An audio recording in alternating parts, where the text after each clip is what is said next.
Alright guys, welcome back to Hero-Villain Mashup, where I talk about the idea of hero or heroes battling against a different villain or villains. And today, since I'm kind of on a roll with Ghost in the Shell, I decided to do a section of what would it be like if XANA fought Section 9. Now, XANA, of course, is from, I repeat myself, is of course from Code Lyoko, and Section 9, of course, from Ghost in the Shell. Now, the big thing with XANA is that he is a AI who is constantly evolving. And what I mean by evolving is that XANA is this entity, this digital entity that essentially can not only possess machines or something like that, that can essentially, he went on to possess people and animals, all kinds of things. Anything that has a pulse or not a pulse can be controlled by XANA. Everything can be manipulated by him, whether it be machine or organic. And that's what I think makes XANA would make such a terrifying opponent for the universe of Ghost in the Shell, because like 95% of the world, especially in Japan, is digital or mechanical. And XANA had no problem taking over, biological beings later on. So imagine a world where, it's 95% inorganic.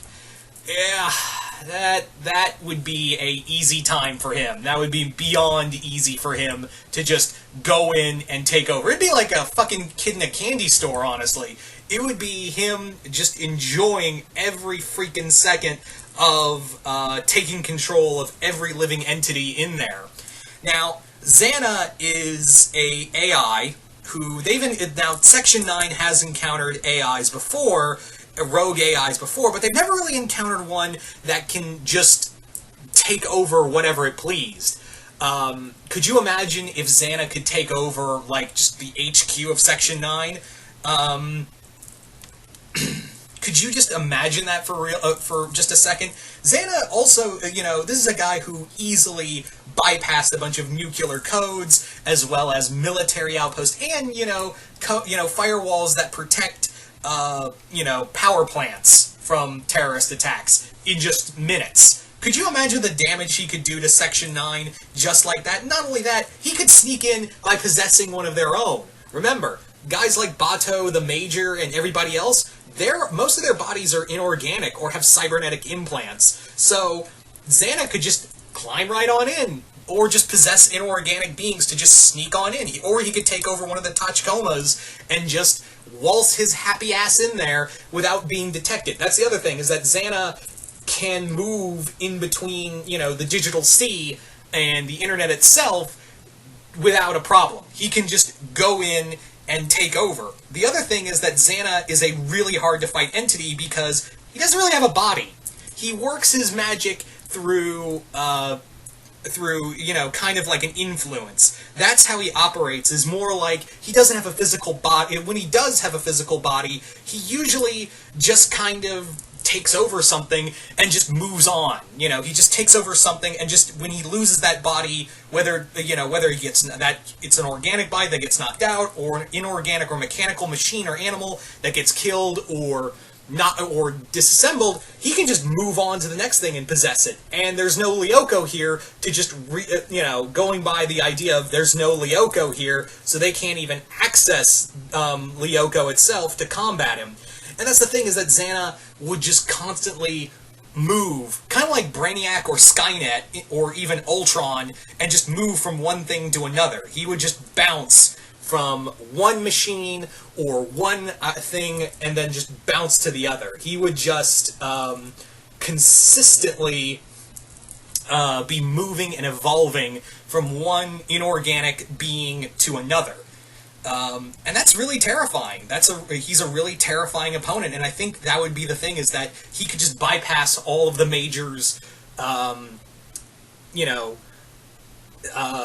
firewalls and security codes in her body and just take her over just like that, or take over everybody. Now, it's not to say Section 9 would be completely defenseless.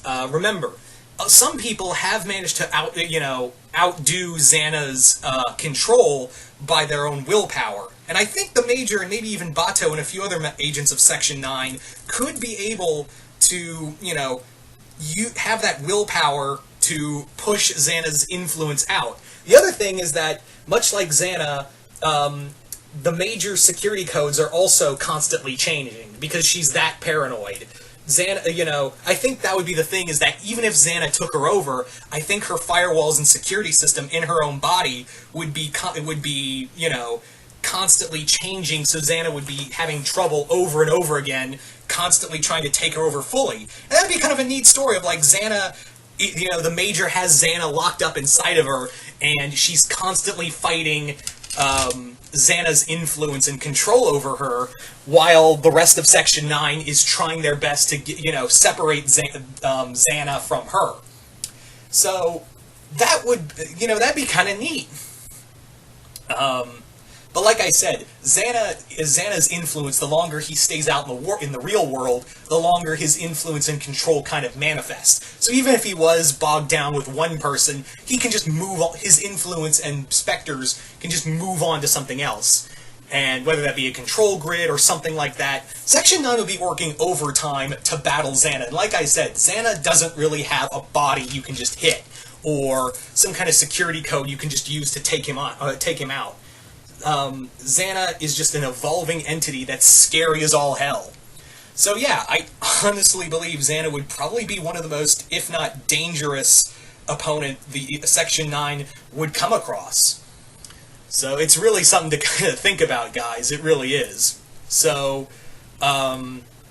anyway, you guys tell me in the comments below, what do you guys think of the idea of XANA being a enemy for Section 9 and, pretty much all of Tokyo, really, or all of Japan in the Ghost in the Shell universe? Do you think Section 9 could outsmart XANA, or do you think XANA would be able to just take control and just rule over Japan and all of the world? Because like I said, the universe of Ghost in the Shell would be like a candy store for a being like XANA.